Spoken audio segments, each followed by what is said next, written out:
21 और शायद 22 हो गया है। बोलो।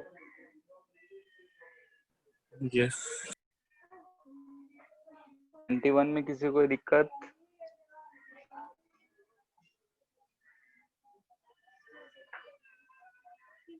बोलो।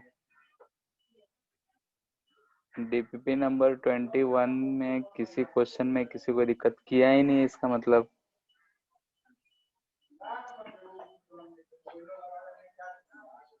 सही।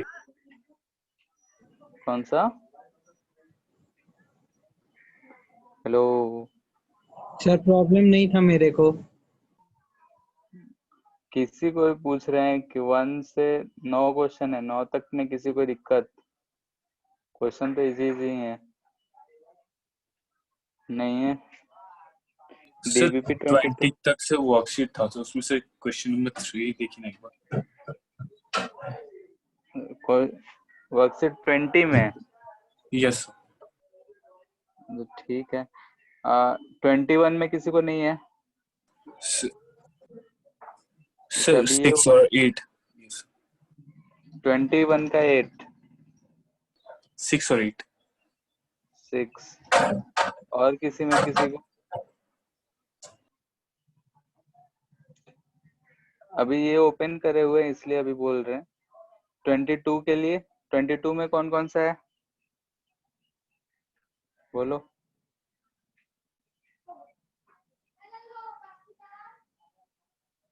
देख लो, बोलो 22 में कौन कौन से क्वेश्चन में दिक्कत है? 22 नहीं। में हाँ, कौन सा? इसमें नहीं है।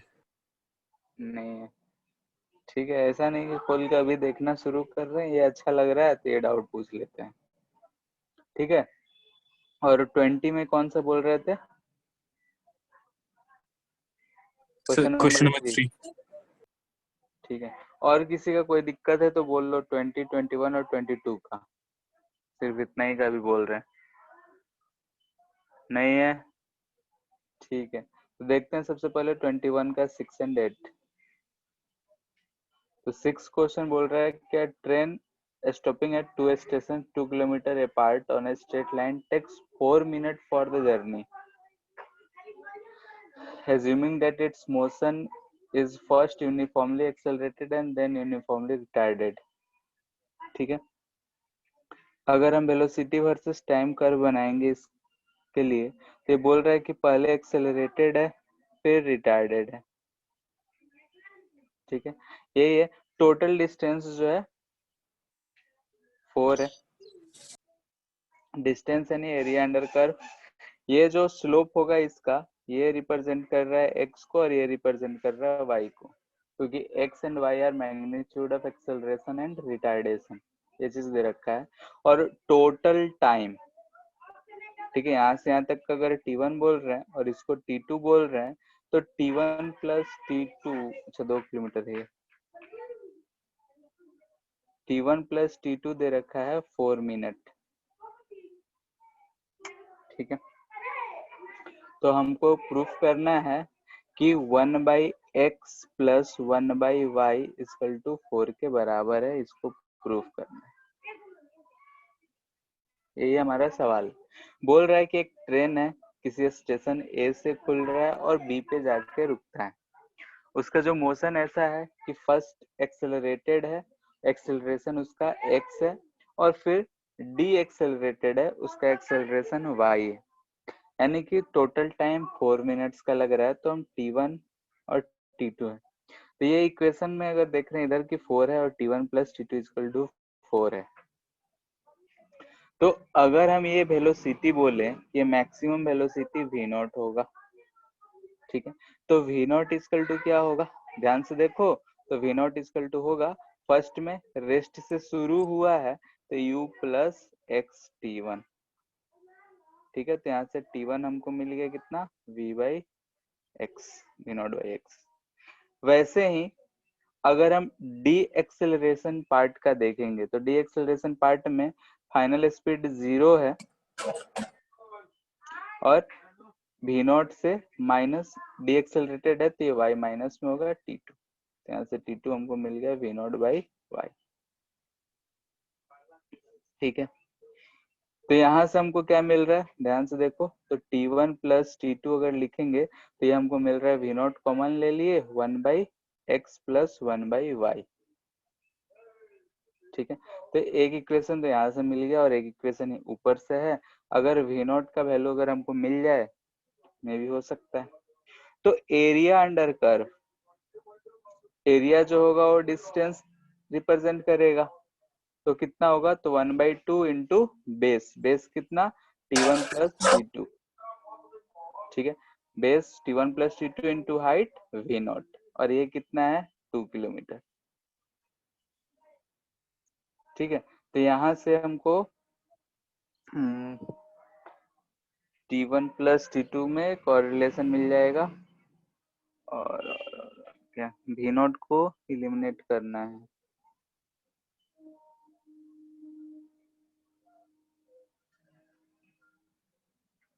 ठीक है, half into base into height, यहाँ तक तो ठीक है 4।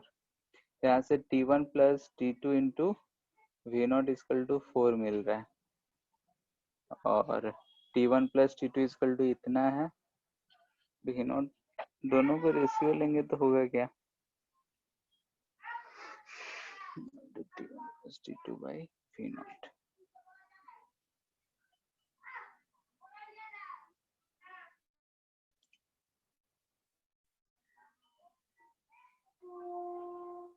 ठीक है, t1 प्लस t2 हमको यहाँ से दिख रहा है कि 4 है, तो यहाँ से हमको वी नॉट क्या मिल जा रहा है, वी नॉट इक्वल टू 1। ठीक है, वी नॉट अगर 1 है तो इस इक्वेशन में अगर हम पुट कर देंगे तो वी नॉट क्या मिल रहा है 1, तो ये हमको t1 t2 4 है, और ये 1 plus X plus 1 by Y equal to 4, hence proved. ठीक है, ये इक्वेशन यहाँ से हमको वी नॉट मिल गया, तो हम प्रूफ कर सकते हैं ऊपर सबको मिला। ठीक है, एक बार देख लो। Yes sir. ठीक है, इसके बाद है question number 8।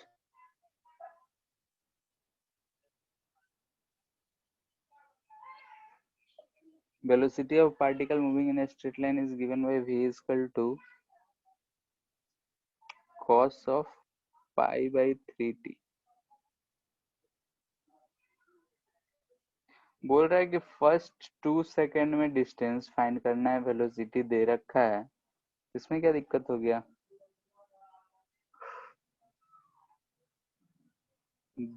dx by dt कर लो।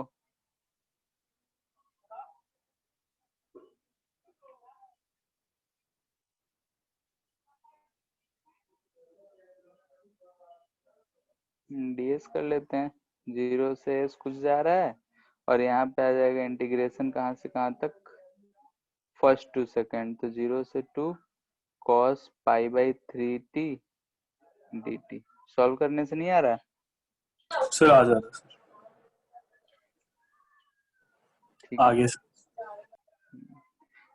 ठीक है, डीपीपी नंबर 21 में और किसी को कोई दिक्कत तो पूछ लो, किसी को भी, अमन, अंशिका, देव, कोई भी नहीं है, क्या किए ही नहीं हो। दो रीजन हो सकता है डाउट ना होने के, एक तो सब बन गया हो और एक कोई नहीं बना हो।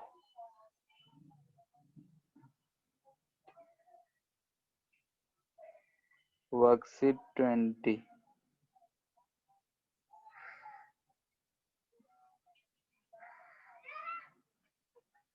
क्वेश्चन नंबर 3 था ना, ठीक है।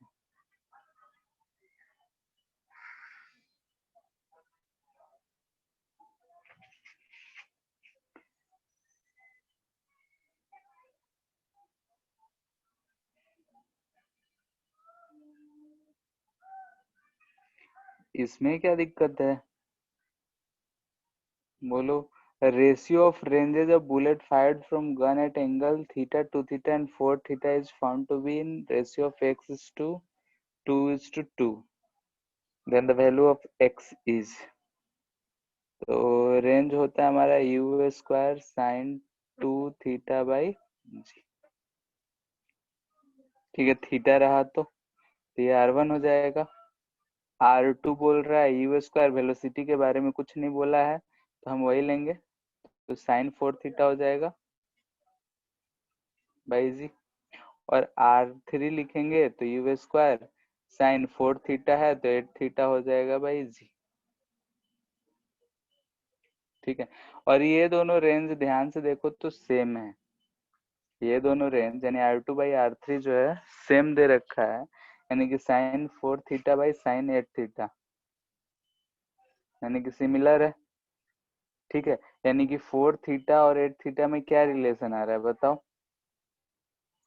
Sign 4 theta equal to sine 8 theta आ जा रहा कॉम्प्लीमेंट्री एंगल्स। है। सॉल्यूशन ऑफ ट्रायंगल्स हुआ है, solution of trigonometric ratios math में, ये सर वो हो गया तो सर। वहां n से एक और, हाँ तो मान लेते हैं जब ऐसा कुछ लिखते हैं तो हम लोग कैसे सॉल्व करते हैं? Sir n pi plus -1 to the power n यानी इंटू 4 थीटा को क्या लिख सकते हैं? n पाई, प्लस इधर लिख लो 8 थीटा ज्यादा है तो प्लस n पाई लिख ले रहे हैं 8 थीटा। ठीक है, और n पाई शायद n इवन मल्टीपल होता है, यस ये ऑड होता है, क्या होता है एक बार चेक कर लेना। ठीक है, यस हमको ध्यान में नहीं है, वहां से हमको थीटा में एक रिलेशन आ जाएगा और फिर उसको 2 थीटा से कंपेयर कर लेना है। ठीक है, नहीं 2 थीटा कितना आ जाएगा, तो इसको 4 से यहाँ पे जो भी आएगा उसको चेक कर लेना एक बार सॉल्यूशन वाले से, साइन का सॉल्यूशन से, फिर अगर यस हमको आ 2 जाएगा। आ जाएगा उसके बाद। और किसी में दिक्कत? No sir. नहीं, बाकी जनता? No sir. ठीक है, ठीक है, यानी डीपीपी नंबर 20, 21 और 22 में कोई दिक्कत नहीं है। तो नेक्स्ट क्लास में जो डीपीपी नंबर होगा 23 एंड 24, क्योंकि 35 के आसपास मिल चुका है ना। ठीक है, तो वहां तक पहुंचना है तभी दो दो करेंगे, तो 23 एंड 24।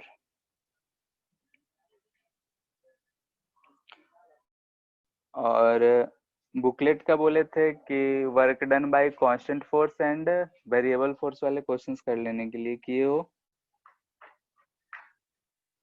Yes sir. हो गया है कि उसमें डाउट है? No sir. ठीक है, और किसी को? दिव्यांशु? देखो, फिजिक्स मैथ नहीं ये सर। सब जो चैप्टर्स हैं, जो भी टॉपिक्स हैं, इन सब में अगर क्वेश्चंस नहीं करेंगे तो कोई फायदा नहीं होगा हमारा पढ़ने का। ठीक है, तो क्वेश्चंस जरूरी हैं।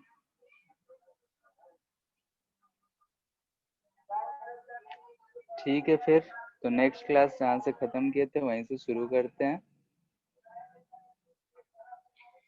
तो हम लोग क्वेश्चन कर रहे थे वेरिएबल फोर्सेस वाले। ठीक है, और जैसे कि अगर वेरिएबल फोर्स है तो उसका कैसे सॉल्व करेंगे उस चीज को हम लोग देख रहे थे। ठीक है, तो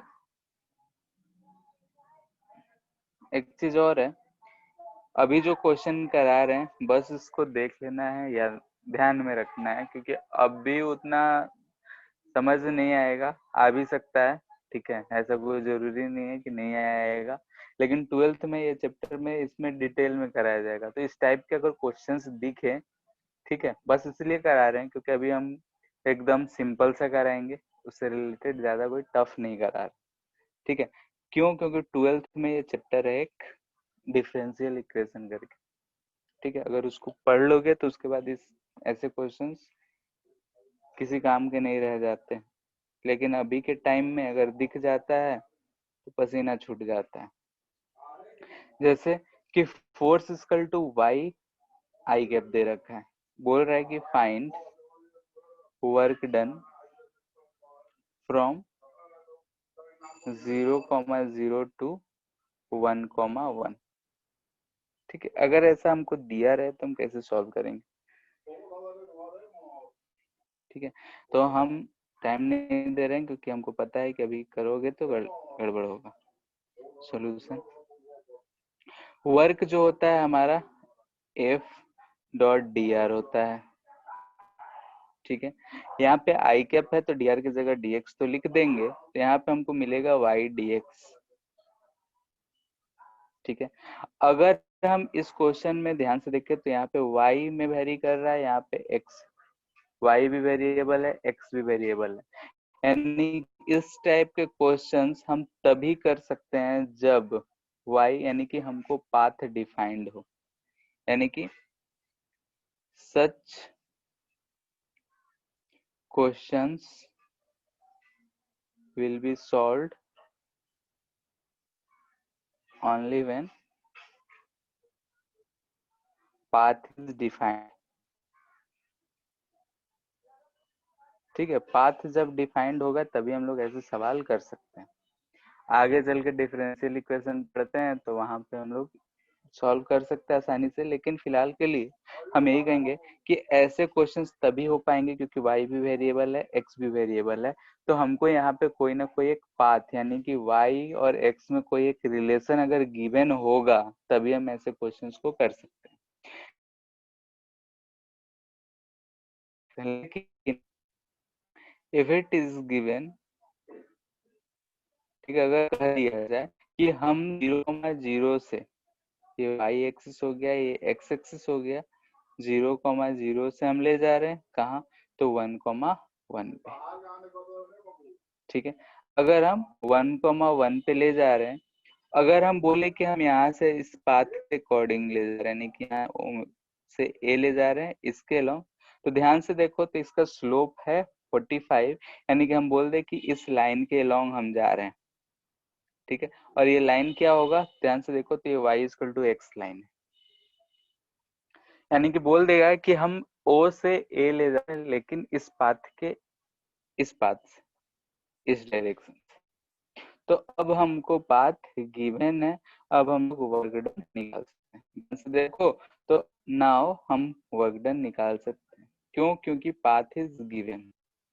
वर्क डन अगर लिखेंगे तो ये dx था, तो यहाँ से अगर हम लिखेंगे तो y किसके बराबर है, x के x dx, कहाँ से कहाँ, तो 0 से 1, X square by 2 equal to 1/2।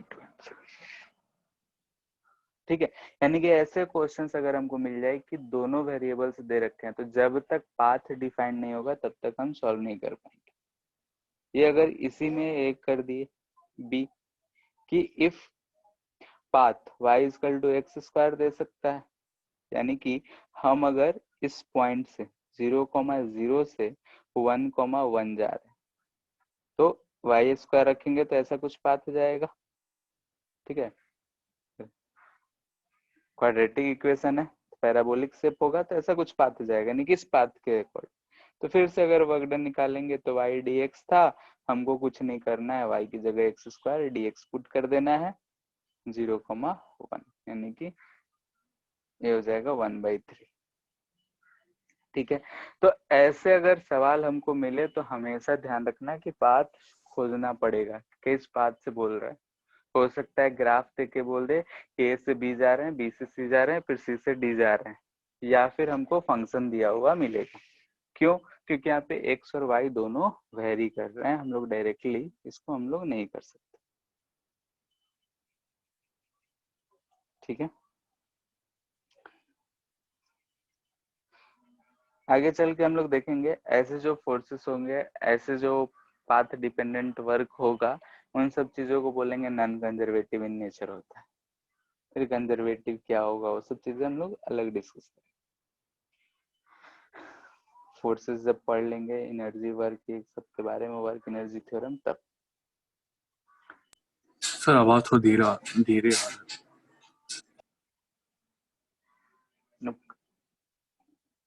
ठीक है,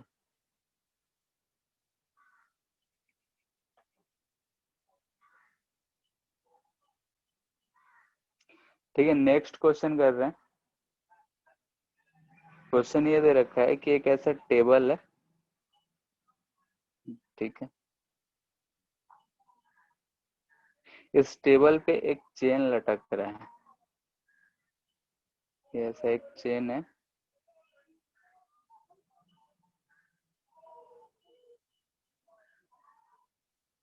इधर ये लेंथ 2l/3 पार्ट है, लटका हुआ l/3 पार्ट है, टोटल मास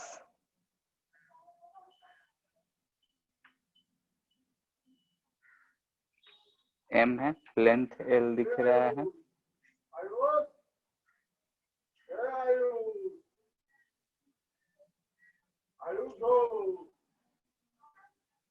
ठीक है। ये सरफेस जो है रफ है, यानी कि म्यू इसका कोएफिशिएंट ऑफ फ्रिक्शन है।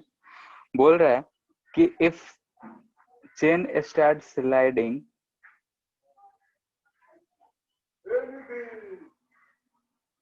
ठीक है, chain starts sliding due to its own weight, ठीक है, find work done by friction.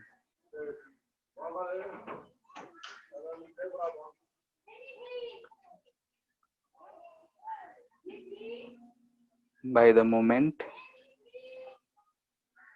it completely slides off.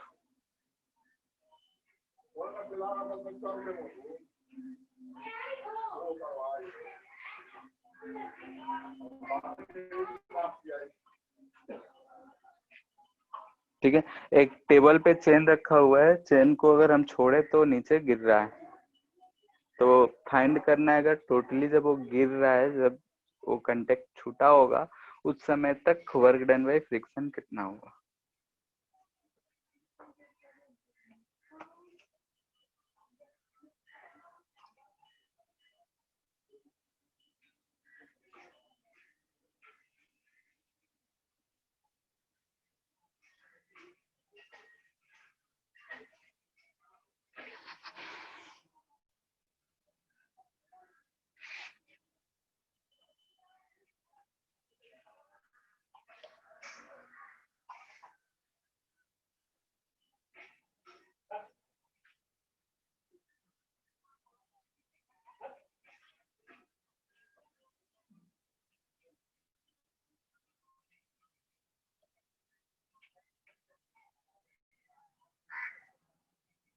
So, हाँ,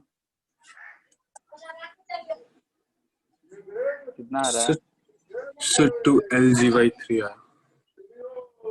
2lg/3। Yes. आंसर तो नहीं दे रखा है, सॉल्व करना पड़ेगा। और किसी का कैसे किए? So पहले फोर्स को लिखे से डिस्टेंस उसके टर्म में वेरिएबल फोर्सेस को dx मान लेंथ मान ली, उसके टर्म में लिखे से फोर्स पहले मास निकाल के उस लेंथ का, फिर उसको से फोर्स के टर्म में लिखे, और उसके बाद फिर इंटीग्रेट कर दिए से l/2 से 2l/3 से लेके 0 तक।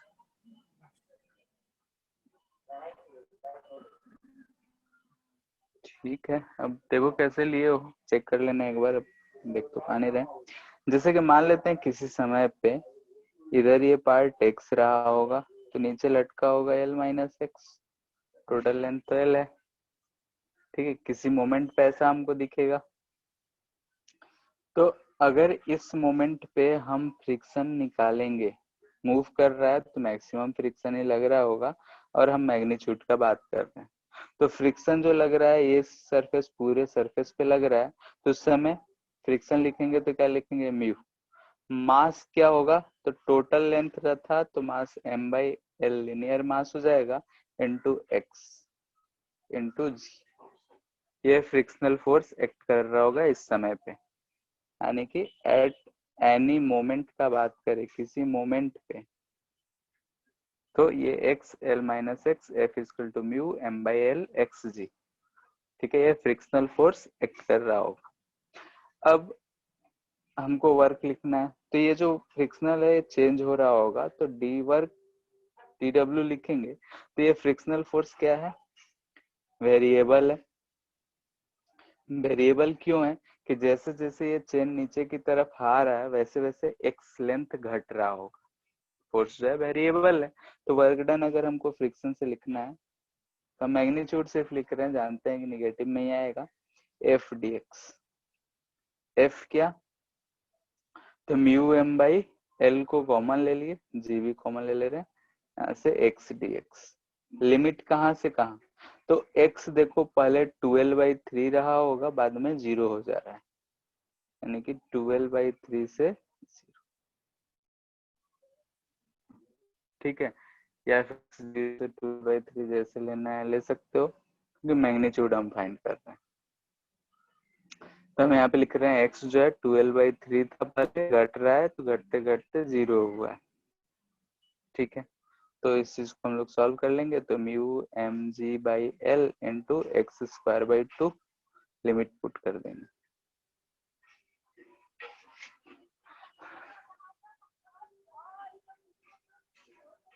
ठीक है, आगे कैलकुलेशन कर सकते हो। तो यहाँ पे देख रहे हैं कि जैसे जैसे x जो है 12/3 था पहले, अगर मान लेते हैं कि x यहाँ पे, तो हमारा फ्रिक्शन ऐसा लगा होगा, जैसे जैसे ये घट रहा है वैसे वैसे फ्रिक्शन भी घट रहा होगा। इस तरीके से हम फाइंड कर सकते हैं। यहाँ पे मेन क्या है कि फोर्स जो है वो वेरिएबल है। अगर फोर्स वेरिएबल है तो हम लोग को इस तरीके से सॉल्व करना पड़ेगा, जो भी वेरिएबल फोर्स होगा सो उसके हिसाब से हम फाइंड करेंगे। हाँ, सो वहाँ फ्रिक्शन तो काइनेटिक फ्रिक्शन लगी, तो सर वो तो फिक्स रहेगा ना? मास चेंज हो रहा है, यस सर। जैसे जैसे स्प्रिंग जो हमारा चेन है आगे चलते जा रहा है, नॉर्मल फोर्स घट रहा है, यस सर। तो काइनेटिक फ्रिक्शन भी तो घट रहा होगा, mu into an he yes होता है। यस ठीक है, यस तो ये चीज यहाँ पे ये चीज घट रहा है ना, मास। Yes sir.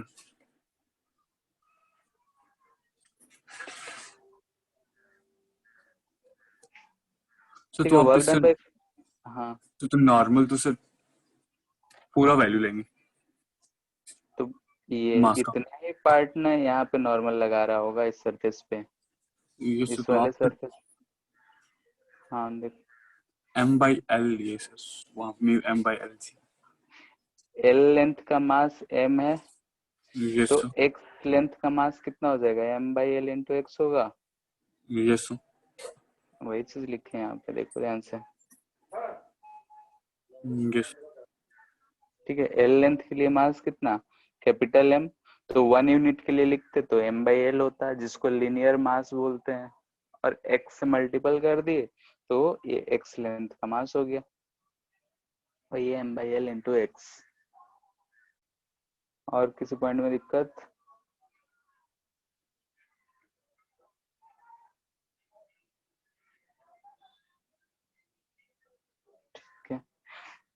नेक्स्ट, जैसे अगर हम लोग वर्क डन बाय फ्रिक्शन का बात करते हैं, ठीक है, वर्क डन बाय फ्रिक्शन पहले भी हम लोग इसके बारे में डिस्कस करे थे, उसी चीज को फिर से एक बार देख रहे हैं। स्टैटिक हो या फिर काइनेटिक हो, ठीक है, स्टैटिक या काइनेटिक, यानी कि ध्यान से सुनना है और सोचना है फिर बोलना है। स्टैटिक का फ्रिक्शन हो सकता है या फिर काइनेटिक फ्रिक्शन हो सकता है। स्टैटिक फ्रिक्शन में हम लोग हो सकता है कि work done bye static friction on object बोला जाए, या फिर ऑन सिस्टम या बाई सिस्टम, जैसा भी कहो, सिस्टम। ठीक, उसी तरीके से इसमें भी दो पार्ट हो सकता है, ऑन ऑब्जेक्ट, ऑन सिस्टम। ठीक है, एक ही जगह पे सारा चीज लिखा रहे हैं, इसको क्वेश्चन में दे सकते थे। जैसे कि अगर वर्क डन बाय फ्रिक्शन का बात कर रहे हैं, सबसे पहला case, work done bye static friction on object. ठीक है, किसी ऑब्जेक्ट पे वर्क डन जो होगा वो पॉजिटिव हो सकता है, नेगेटिव हो सकता है, कि हमेशा 0 होगा, क्या होगा बताओ? क्वेश्चन क्लियर है? हम फ्रिक्शन का वर्क फाइंड कर रहे हैं अलग अलग केसेस में, स्टैटिक और काइनेटिक के केस में। तो हम पहले स्टैटिक केस का फर्स्ट कह रहे हैं कि स्टैटिक है, ठीक है स्टैटिक। चलो हम उल्टा शुरू करते हैं, फिर से बोल रहे हैं। स्टैटिक फ्रिक्शन है, किसी बॉडी पे लग रहा है, तो उसके से जो वर्क डन होगा वो क्या होगा? जीरो होगा, हमेशा पॉजिटिव होगा, क्या होगा? सिस्टम का हम बात कर रहे हैं, बोलो क्या होगा? जीरो।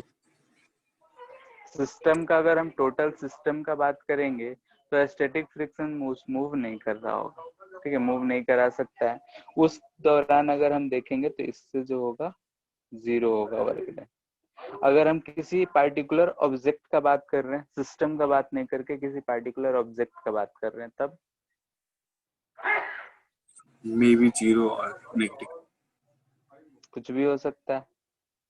जैसे कि अगर ये रखा हुआ है, इसके ऊपर एक ब्लॉक है, इसको हम एक्सेलरेट कर दिए, ठीक, इसका फ्रिक्शन ऐसा है कि इसको ये इस पे मूव नहीं कर रहा है, ठीक है, और हम यहाँ पे खड़े होकर ऑब्जर्व करेंगे तो इस पे फ्रिक्शन इधर लग रहा होगा, ठीक है, इस पे फ्रिक्शन स्टैटिक है, नीचे वाले बॉडी पे फ्रिक्शन इधर स्टैटिक है। तो अगर हम ओवरऑल बॉडी का बात करते हैं, पूरे सिस्टम का बात करते हैं, तो जीरो आ रहा है, लेकिन इंडिविजुअल बॉडी ए और बी के लिए दिख रहे हैं। तो ए के लिए ये पॉजिटिव है, बी के लिए निगेटिव है, तो ये पॉजिटिव भी हो सकता है, निगेटिव भी हो सकता है। अगर हम ये जो कार्ट है इसी को रोक दें, मूव करना ही छोड़ा दें, तो ये जीरो भी हो सकता है इस केस में, ठीक है। किसी पार्टिकुलर ऑब्जेक्ट का बात किया जाएगा स्टैटिक फ्रिक्शन से, तो ये बात ध्यान रखना है कि पॉजिटिव निगेटिव जीरो कुछ भी हो सकता है, ठीक है। लेकिन अगर हम सिस्टम पूरा सब चीज को सिस्टम ही मान लिए हैं, तो उस केस में स्टैटिक फ्रिक्शन जो है इंटरनल हो जाता है और कैंसिल आउट कर जाता है। काइनेटिक का अगर ऑब्जेक्ट पे बात कर रहे हैं तो इसका तो हम लोग देखे ही थे कि पॉजिटिव भी हो सकता है, निगेटिव भी हो सकता है और जीरो भी हो सकता है, ठीक है। और पूरे सिस्टम का बात करें तो ये तो हम लोग लास्ट क्लास देखे थे ट्रू फॉल्स में।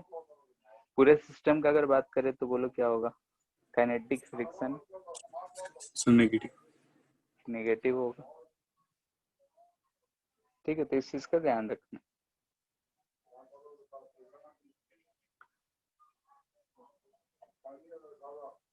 ठीक है, तो इसी से रिलेटेड न्यूमेरिकली कुछ क्वेश्चंस कर लेते हैं ताकि कंसेप्ट क्लियर हो जाए।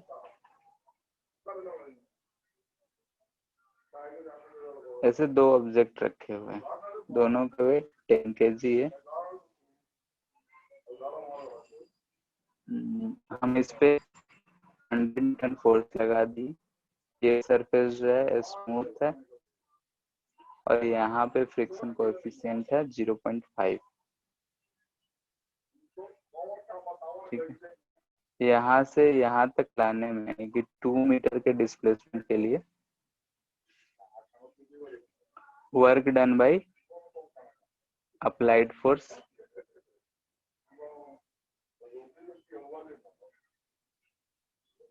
Second work done by friction.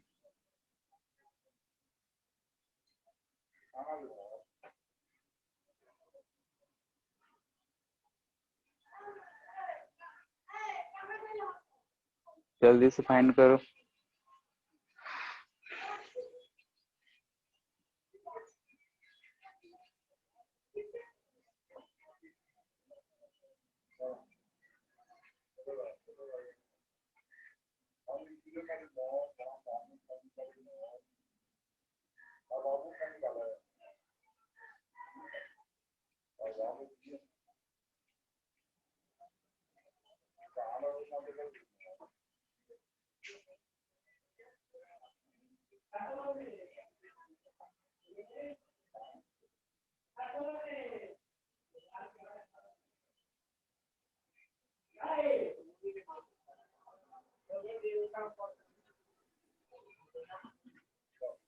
सो तो फर्स्ट का 200 न्यूटन है।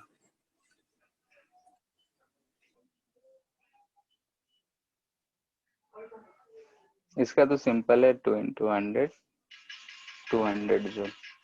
और सेकंड का सो 100 माइनस 100 जूल। सेकंड का कैसे करेंगे? तो उसका बोलो। मिनिमम मैक्सिमम एक्सप्रेशन निकालते हैं। वर्क डन बाय फ्रिक्शन, अच्छा ये ए है ये बी है, ठीक है। बी पे अगर हम बात कर रहे हैं तो फ्रिक्शन मैक्सिमम कितना एक्ट कर सकता है बोलो? हमेशा चेक करना पड़ेगा कि फ्रिक्शन एक्ट कितना कर रहा होगा, उसके बाद ही हम कुछ कर सकते हैं, क्योंकि फ्रिक्शन कितना एक्ट कर रहा है ये हमको नहीं पता है।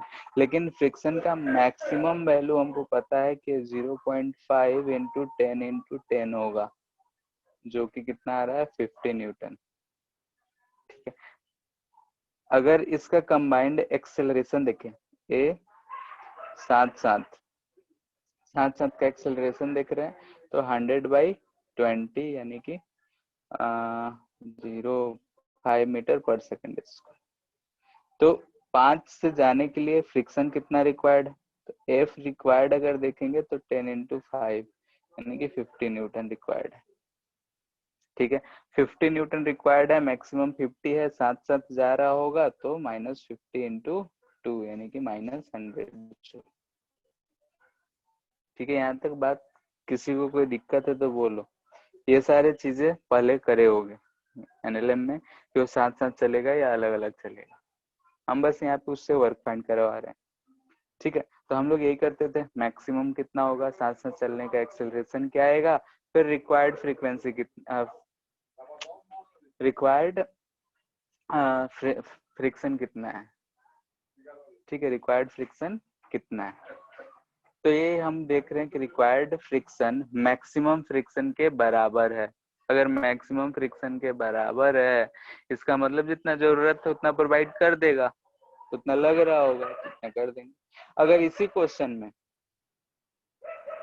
यानी कि if F equal to 110 newton कर देते हैं इन प्रीवियस क्वेश्चन, तब क्या होता बोलो? इस केस में साथ साथ चलता है क्या? एक बार थोड़ा ऊपर कीजिए ना सर।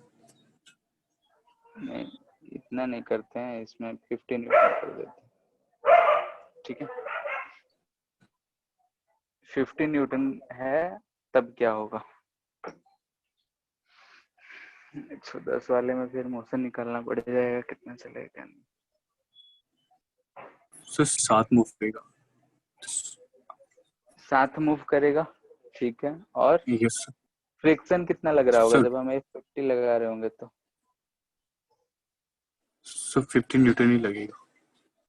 नहीं, अगर 50 लगा रहे हैं तो देखो कि एक्सेलरेशन साथ साथ चलने का क्या हो जाएगा, हम साथ साथ हैं उसके लिए इसको 50/20 यानी कि 2.5 मीटर पर सेकंड स्क्वायर लगना पड़ेगा। अब ऊपर वाले ब्लॉक को देखो तो ऊपर वाला ब्लॉक 10 kg का है, इसको 2.5 मीटर पर सेकंड स्क्वायर से जाने के लिए इस पे जो फ्रिक्शनल फोर्स रिक्वायर्ड होगा वो सर कितना होगा? 25। 10 into 2.5 यानी कि 25 न्यूटन। तो इस केस में जब यहाँ पे हम 50 न्यूटन दिए हैं तब फ्रिक्शन रिक्वायर्ड कितना है? 25। मैक्सिमम अवेलेबल कितना है? 50, ठीक है। तो इस केस में एक्ट कितना कर रहा होगा सर 25। बोलो? यानी कि इस केस में फ्रिक्शन एक्टिंग जो होगा ये 25 न्यूटन होगा। तो इस केस में work done by friction find करेंगे तो क्या लिखेंगे? -25, -50। ठीक है। बी पे निकाल रहे हैं तो ये -15। वही अगर ए पे निकालना होता तो दोनों जगह क्या होता? प्लस होता, क्योंकि ए ऊपर वाले ब्लॉक को बोल रहे हैं तो ऊपर वाले पे फ्रिक्शनल फोर्स इधर लग रहा है और नीचे वाले पे फ्रिक्शनल फोर्स इधर लग रहा है। क्लियर है? देखो ये सब जो सवाल है ये हम यही अज्यूम करके चल रहे हैं कि एनएलएम में तुम लोग पढ़ चुके हो, ठीक है, तो इसलिए जो FBD ये सब चीजें जो जनरल बातें हैं उसको हम उतना कंसिडर नहीं कर रहे। ठीक है, अगर फिर भी समझने में दिक्कत है तो बोल सकते हो कि यहाँ पे हम जैसे ऊपर वाले में लिखे डायरेक्ट लिख दिए कि रिक्वायर्ड कितना होगा। कैसे लिखे, तो एक्चुअली में NLM पढ़ रहे होते तो हम अलग अलग फ्री बॉडी डायग्राम बनाए होते, इसका अलग नीचे वाले का अलग फिर बताते। ठीक है, तो अगर समझने में दिक्कत हो रहा हो तो उसको बोल देना, किसी को शर्माना नहीं है।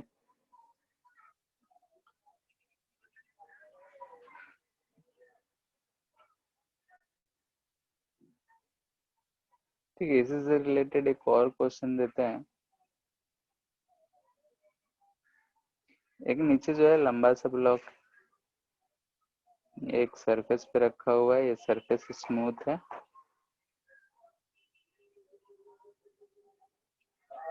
इस पे एक छोटा सा ब्लॉक है, ये A बोल दे रहे हैं, ये B बोल रहे हैं, दोनों का वेट फिर से 10 kg ही है।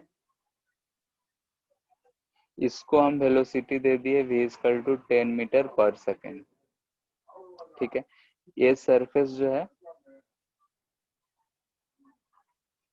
यहाँ पे म्यू जो है वो दे रखा है 0.1। ठीक है, कह रहा है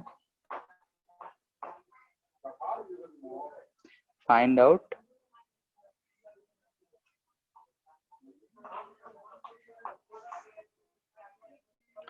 the velocity of two blocks when friction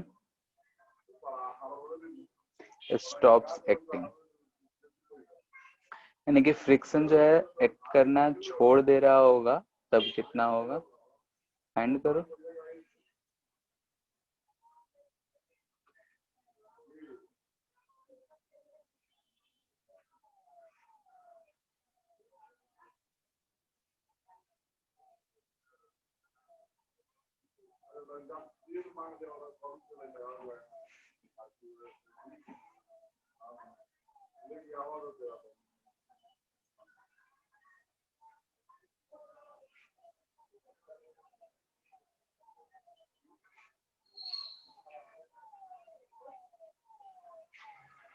ठीक है, सेकेंड तो डिस्प्लेसमेंट फाइंड करना है, तो पहले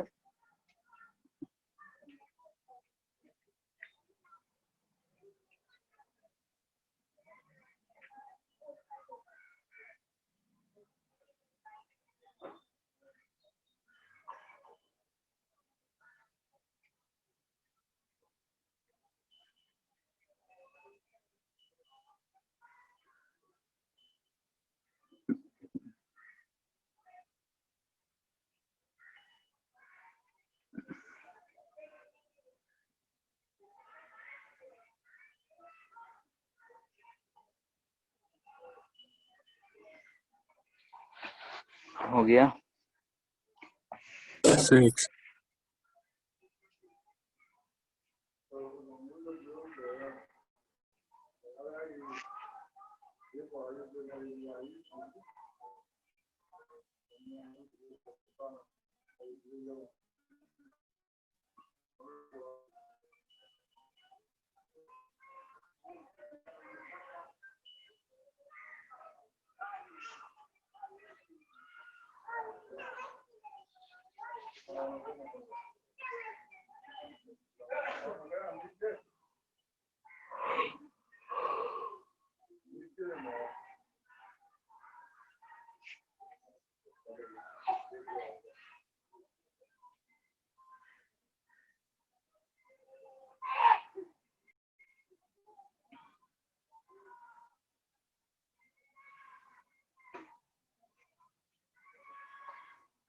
तो सेकंड का 25 आया।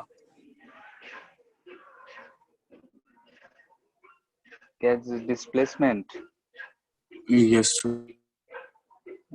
वेलोसिटी कितना आ रहा है? सर, 1 सेकंड सर, उसका भी आ रहा 25 तो नहीं है ऑप्शन में।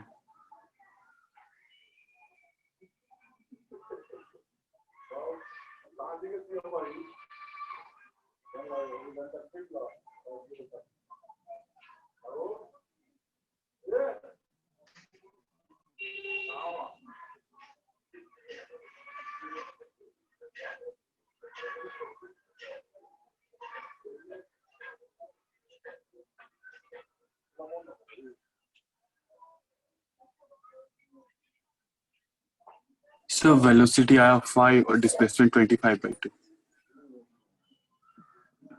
बी वाले का 25/2, ठीक है, और ये वाले का और so A का 5. डिस्प्लेसमेंट।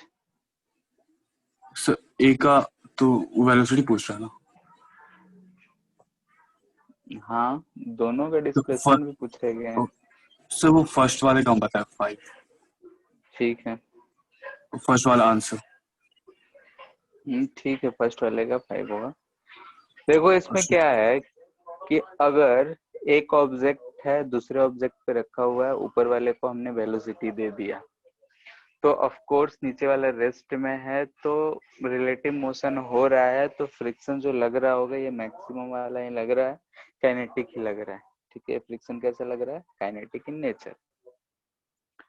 अब अगर काइनेटिक नेचर का है तो ये फ्रिक्शन, हम लोग अगर फ्रिक्शन के डिफिनीशन पे जाएं तो फ्रिक्शन तब तक एक्ट करता है जब तक कि दोनों बॉडीज के बीच में रिलेटिव मोशन हो। ठीक है, देयर इज रिलेटिव मोशन या फिर टेंडेंसी ऑफ रिलेटिव मोशन हो। तो अगर इतना है तो एक्सेलरेशन ऑफ ए देखेंगे तो ये 10/10 यानी कि 1 मीटर पर सेकंड स्क्वायर होगा, और एक्सेलरेशन ऑफ बी भी जो होगा ये भी 1 मीटर पर सेकंड स्क्वायर होगा, लेकिन ये जो है लेफ्ट डायरेक्शन में और ये होगा राइट डायरेक्शन। यानी कि ए का जो एक्सेलरेशन होगा इधर होगा और बी वाला जो एक्सेलरेशन होगा इधर होगा, क्योंकि जिधर फोर्स लगेगा उधर ही, यानी कि इसका स्पीड जो है 10 मीटर से घट रहा होगा, इसका स्पीड घट रहा है और इसका स्पीड 0 से बढ़ रहा है। ये क्या रिप्रेजेंट कर रहा है कि स्पीड ऑफ ए जो है डिक्रीज हो रहा है, और ये रिप्रेजेंट कर रहा है कि स्पीड ऑफ बी जो है वो बढ़ रहा है। अब कब तक बढ़ेगा कब तक घटेगा, तो हम जानते हैं कि जब तक कि इक्वल ना हो जाए। ठीक है, A का क्योंकि डिस्प्लेसमेंट 75/2 आया। ठीक है, जब तक कि दोनों का वेलोसिटी इक्वल ना हो जाए। ठीक है, यानी कि यहाँ से हम बोल सकते हैं कि velocity of A decreases and velocity of A increases until velocity of A equal to velocity of B ना हो जाए। ठीक है, वो तब तक ऐसा होता रहेगा जब तक कि दोनों का वेलोसिटी बराबर ना हो जाए। ऐसा क्यों, बोलो? सर दोनों रिलेटिव वेलोसिटी सेम हो जाएगा तो दोनों की फ्रिक्शन 0 हो जाएगा। उसके बाद क्या हो जाएगा? रिलेटिव वेलोसिटी 0, यानी कि आफ्टर दिस, यानी कि जब ऐसा हो जाएगा उसके बाद क्या होगा? फ्रिक्शन जो होगा 0 हो जाएगा। फ्रिक्शन 0 यानी कि अब कोई फोर्स एक्ट नहीं कर रहा है। उसके बाद दोनों ब्लॉक जो है साथ साथ हाथ में हाथ मिलाए हुए चलते रहेंगे जब तक कि कोई और फोर्स ना लग जाए। ठीक है, यानी कि ऐसा कुछ होने वाला है। तो कब होगा? तो दोनों का वेलोसिटी बराबर कर दो, तो वेलोसिटी ऑफ ए अगर लिखेंगे क्या होगा? 10 - 1 × t। टाइम दोनों के लिए सेम होना चाहिए, भी जो होगा ये 0 + 1 × t। ये दोनों आपस में बराबर हो जाएंगे, यानी कि Va = Vb हो जाएगा। तो यहाँ से देख रहे हो कि 10 = 2t हमको दिख रहा है, यानी कि टाइम हमको दिख रहा है 5 सेकेंड। 5 सेकेंड अगर टाइम दिख रहा है तो Va Vb ऊपर से देख लो टाइम को 5 पुट करके कि Va = Vb हमको दिख रहा है कितना? 5 मीटर पर सेकेंड। इन दोनों इक्वेशन में पुट करके देख लो, टाइम मिल गया, इसको इसमें पुट कर दिए तो हमको वेलोसिटी मिल गया। ठीक है, यानी कि कंसेप्ट यही था कि फ्रिक्शन तब तक एक्ट करता है जब तक कि दोनों का रिलेटिव वेलोसिटी 0 ना हो जाए। यानी कि फ्रिक्शन के डिफिनीशन ही में कहा गया है कि जब फ्रिक्शन तभी एक्ट करेगा जब दो सरफेसेस इन कांटेक्ट हो और दोनों के बीच में रिलेटिव मोशन हो या फिर टेंडेंसी ऑफ रिलेटिव मोशन हो। अगर टेंडेंसी है तब भी लगेगा, स्टैटिक कुछ समय लगता है, ये चीज। इसके बाद सेकेंड तो आसान है, उसमें हम क्या बताएं, डिस्प्लेसमेंट ऑफ ए लिखेंगे तो क्या लिखते हैं, टाइम पता है, फाइनल वेलोसिटी पता है, इनिशियल वेलोसिटी पता है, पांचों में से कोई भी इक्वेशन हम यूज कर सकते हैं। तो हम ये लिख रहे हैं 10 into 5 minus 1/2 into 1 into time है 5 का स्क्वायर, तो 50 minus 25 175/2 metre. Displacement of B लिखेंगे तो इनिशियल स्पीड 0 है, ए 1 से एक्सेलरेट हो रहा है, कितने 25/2 मीटर आंसर। डिस्प्लेसमेंट है, उसके बाद तो सब कुछ पता है, उसके बाद की कहानी तो हम लोग बचपन से करते आ रहे हैं। ठीक है, तो सवाल सिर्फ इसमें यही था, ये समझना था कि कब जाके इक्वल होगा, उसके बाद कुछ था ही नहीं। मेन तो ये क्वेश्चन वर्क का था ही नहीं, हमको तो पूछना ये है। ठीक है, इन प्रीवियस क्वेश्चन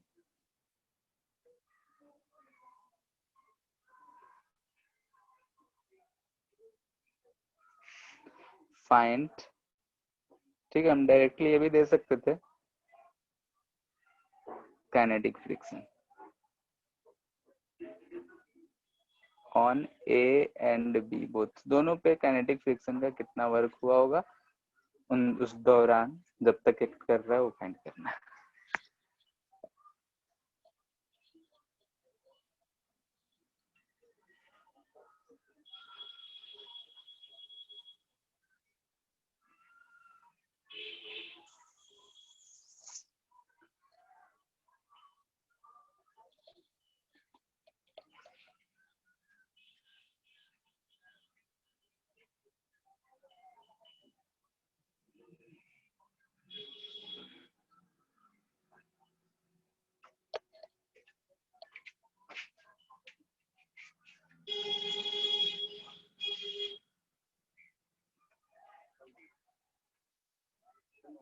सो हाँ, सर मैग्नीट्यूड दोनों का सेम है, साइन अलग आ रहा है। सर 74 सर 125 जूल, एक ही केस में सर वो माइनस 125 जूल और एक ही केस में सर वो पॉजिटिव है। नहीं, थोड़ा बहुत और ध्यान दो।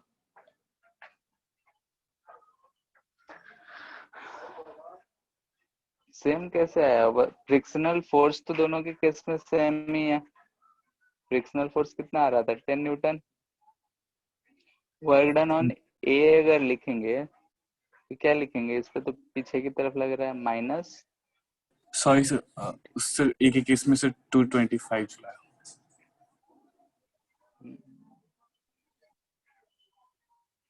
वेलोसिटी बिकम्स इक्वल, ठीक है, तभी तक निकालना है, तभी तक एक्ट भी कर रहा है, तो उसके बाद एक्ट भी नहीं कर रहा है, नहीं भी लिखेंगे तो चलेगा। ठीक है, लेकिन बस समझने के लिए लिख रहे हैं। ये स्टेटमेंट अगर ना लिखें तब भी चलेगा, क्योंकि जब इक्वल वेलोसिटी हो जा रहा है उसके बाद काइनेटिक फोर्स ही एक्ट नहीं कर रहा है, तो उसके बाद तो वर्क होगा ही नहीं। ए का बात करें तो -10 इंटू डिस्प्लेसमेंट, डिस्प्लेसमेंट कितना आया है 75/2, ठीक है, तो ये 5 हो जाएगा, तो कितना आ जाएगा तो 300 7 -375 जूल ना आ रहा है, यस 25 के सारा तुम्हारा, और इसमें तो फोर्स सेम है लेकिन डिस्प्लेसमेंट नीचे वाले का कितना आया है 25/2, यानी कि 125 जूल। ठीक है, ये चीज आया। अगर हम इसी में पूछते, ठीक है, कि work done by total system, यानी कि टोटल यानी कि सिस्टम पे किसके द्वारा, बाय काइनेटिक फ्रिक्शन, तो टोटल में हम जोड़ देते तो कितना आ जाता, -1 250। ठीक है, जैसे कि हम लोग जो ऊपर स्टेटमेंट लिखे थे कि वर्क डन काइनेटिक फ्रिक्शन का किसी पार्टिकुलर बॉडी पे देखें तो पॉजिटिव भी हो सकता है, निगेटिव भी हो सकता है, जीरो में भी हो सकता है, लेकिन अगर हम सिस्टम का बात करते हैं तो निगेटिव में आता है। और ये जो work done bye kinetic friction हम लोग लिखते जो है, इसका जो निगेटिव होता है, इसका निगेटिव अगर ले लेते हैं तो वही हम लोग लिखते हैं कि हीट जनरेटेड। ठीक है, यानी कि अगर हम दो बॉडी को एक के ऊपर चलाते हैं, फ्रिक्शन होता है तो गर्म हो जाता है, तो गर्म होता है तो बोलते हैं कि हीट जनरेट हुआ है। तो हीट कितना जनरेट हुआ होगा, तो जितना work done on system by kinetic force हुआ होगा, यानी कि काइनेटिक फोर्स का जो वर्क है वो हीट लॉस में चला जा रहा है यहाँ पे। ठीक है, यानी कि काइनेटिक फ्रिक्शन से जो भी वर्क आया वो हीट लॉस में जा रहा है। ठीक है, अब इजी सवाल 2-3 जल्दी सबको सॉल्व करके जल्दी फटाफट बताते जाओ। ये मास m, एंगल थीटा, ये पोजीशन A यहाँ से रिलीज कर रहे हैं, ये इस यहाँ पे आ रहा है पोजीशन B। तो फ्रॉम A to B, यानी कि A से B तक जा रहा है, तो work done by tension and mg यानी ग्रेविटी। जल्दी से फाइंड करो।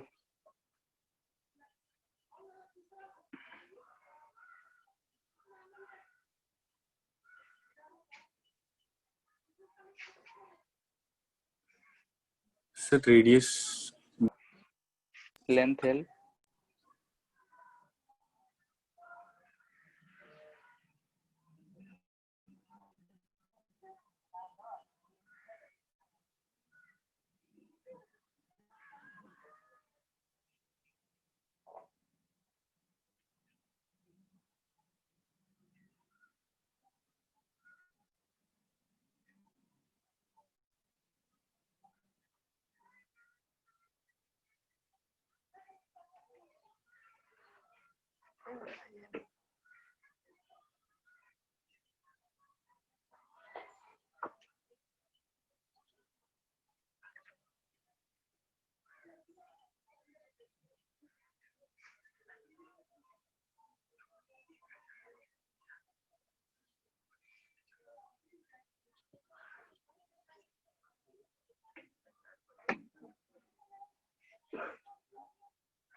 हो गया।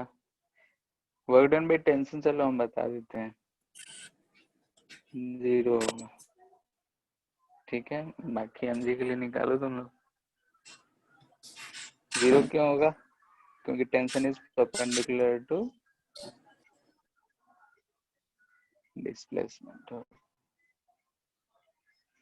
ठीक है, mg के लिए mg जो है इधर लग रहा है,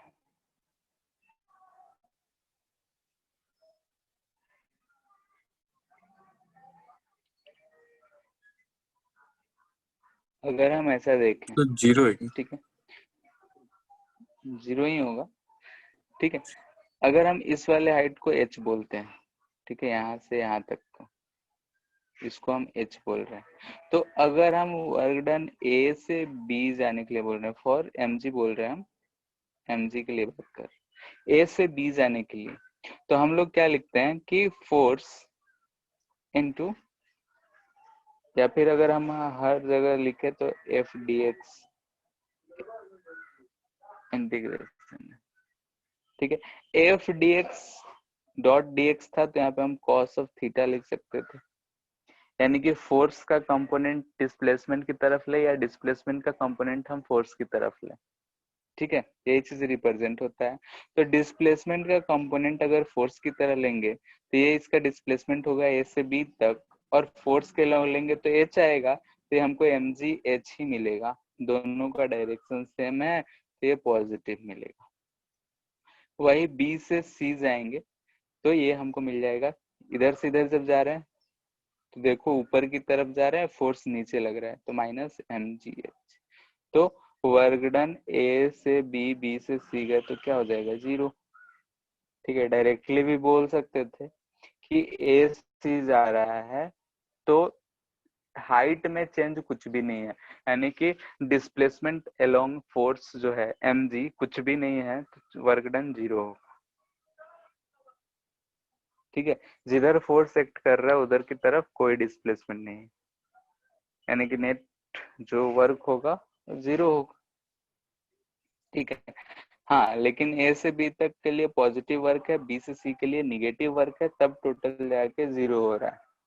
इस पे हम थ्योरेटिकली भी कुछ क्वेश्चन बनाया जाता है कि ए से सी गया है, नेटवर्क 0 है तो फिर वो ए से सी गया कैसे, तो गया कैसे, तो ए से बी ले जाने में mg ने उस पे पॉजिटिव वर्क करा है, फिर वहां पे आया तो उसके पास कुछ काइनेटिक एनर्जी आ गया और वो काइनेटिक एनर्जी से ऊपर जा रहा था तो वहां से रोकने के लिए फिर mg ने निगेटिव वर्क करके रोका है।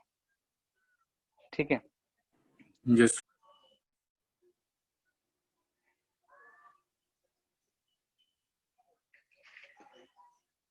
ठीक है, तो ये क्वेश्चन और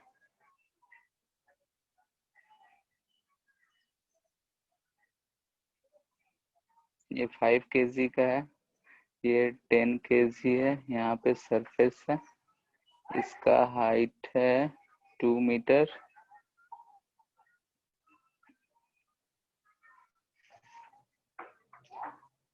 सिस्टम इज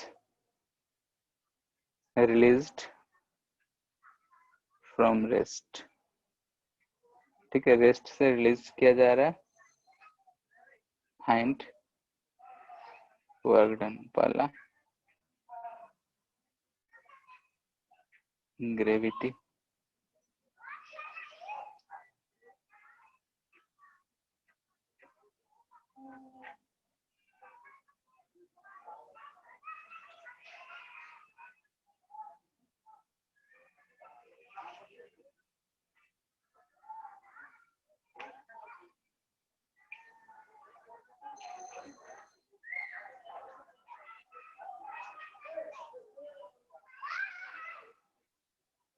ठीक है, 10 kg वाला ब्लॉक अगर ग्राउंड तक रीच कर रहा है उतने देर में ये सब चीजें फाइंड करनी है।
हो गया, यस कितना आ रहा है? सर ग्रेविटी के द्वारा सर फर्स्ट में आ रहा 200 जूल।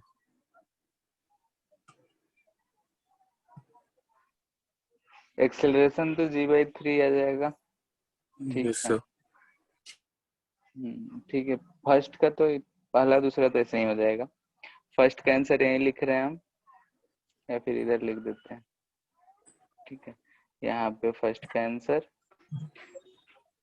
नीचे 10G लग रहा है यानी 102 मीटर यानी कि 200 जूल पॉजिटिव में। इसका अगर लिखेंगे तो माइनस नीचे की तरफ लग रहा है 50 न्यूटन, 2 मीटर ऊपर जाएगा तो माइनस 100 जूल। इन दोनों के लिए टेंशन फाइंड करना पड़ेगा। सर टेंशन से आया सर थर्ड क्वेश्चन का answer sir minus sir positive tension है कितना सर है 400/3 जूल। और सेकंड केस में सर पहले टेंशन कितना आया? सर टेंशन 200/3 आया न्यूटन। 200/3 न्यूटन। 3 न्यूटन। ठीक है, ठीक है, ये चीज तुम लोग कैलकुलेट कर सकते हो। हाँ नहीं, तो इसमें वर्क डन ऑन 5 kg अगर लिखेंगे थर्ड का आंसर, तो टेंशन तो दोनों के लिए सेम होगा 200/3, लेकिन ऊपर की तरफ तो 2 से मल्टीपल कर दिए तो 400/3 न्यूटन। ये किस में होगा? पॉजिटिव में, क्योंकि जिधर टेंशन है ये अगर नीचे आएगा तो ये ऊपर ही जाएगा। वर्क डन ऑन 10 kg का बात करें तो भी कितना आ जाएगा? माइनस, टेंशन तो सेम लग रहा है लेकिन नेगेटिव में ये आ रहा है। अगर हम यहीं पे बोलते कि work done by system, system के लिए ऑन टेंशन का बात कर रहे हैं, ठीक है, तो वर्क डन बाय सिस्टम का बात कर रहे हैं तो ध्यान से देखो तो 0। ठीक है, 0 क्यों? क्योंकि अगर हम इसको पूरे को सिस्टम मान लिए, इसको अगर पूरे को एक सिस्टम कंसिडर कर लिए, तो ये जो टेंशन है इंटरनल फोर्स की तरह बिहेव कर रहा है, यानी कि फॉर सिस्टम टेंशन जो हो जा रहा है, सर वहाँ पे work done by tension on system होगा। क्या? जहाँ ठीक है, वही बात था,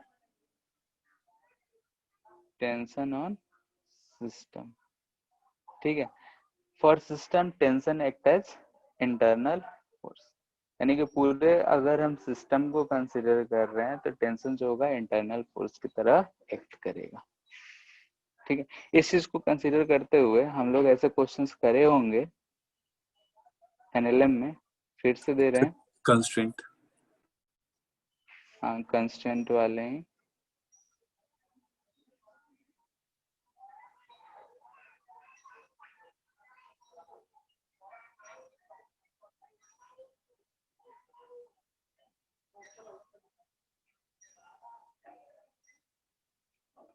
ठीक है, ये लगा देते हैं। जैसे इसको बोल दे रहे हैं ये बी है, इसको बोल दे रहे हैं ए है। ठीक है, बोल रहा है कि किसी समय पे इसका स्पीड va है तो find velocity of bv at any moment, speed of a is va, then speed of b is क्या होगा? ठीक है, कैसे करेंगे? सर एक सेकंड।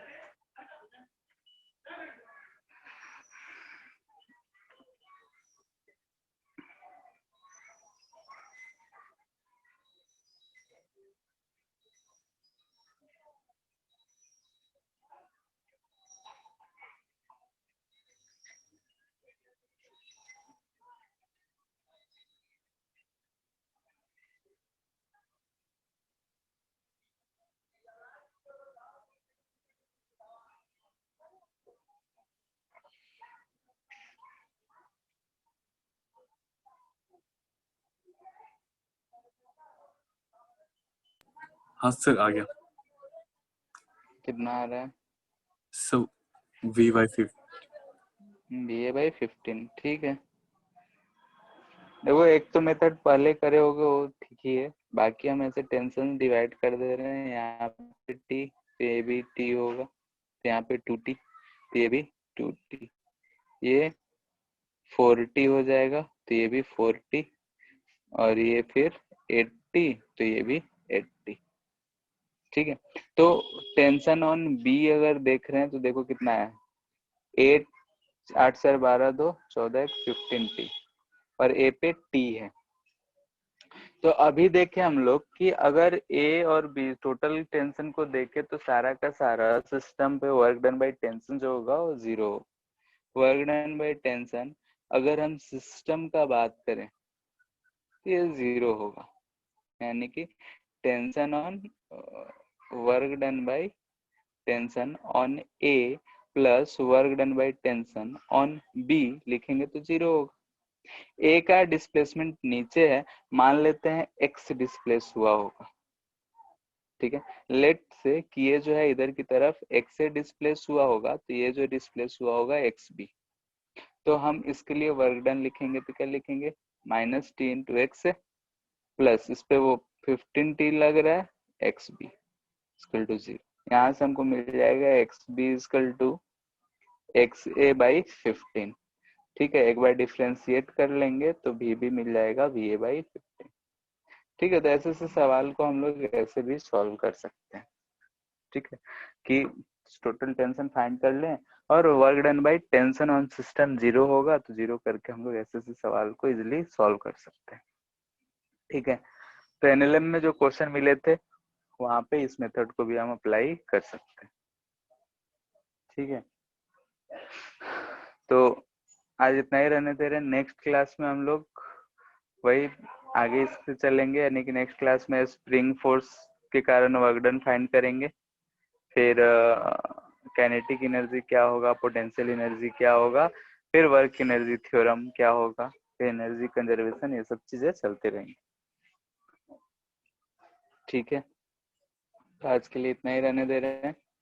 एक बार इसके वो पढ़ना है ध्यान से। और एचसी पर में बनाते हो क्या? Yes sir. ठीक है, तो उसमें देख के एक बार हम मैसेज कर देंगे ग्रुप में तुम लोग के कि कहाँ से कहाँ तक करना है। वर्क वाले क्वेश्चन लगभग सारे कर सकते हो, ठीक है। सर बुकलेट ठीक का है, होगा? बुकलेट का तो आगे अभी वर्क एनर्जी थ्योरम से रिलेटेड है, तो अभी हम उसमें का नहीं दे रहे हैं, ठीक है। बाकी एक्सरसाइज 4 और 5 में तो मिक्स है, खोजना पड़ता है। नेक्स्ट क्लास से फिर हो जाएगा, यस ठीक है। फिर हम डीपीपी नंबर कल 23 और 24 कर लेना, यस सर। ठीक है। फिर एंड कर रहे हैं। Thank thank you you sir. Thank you to enjoy.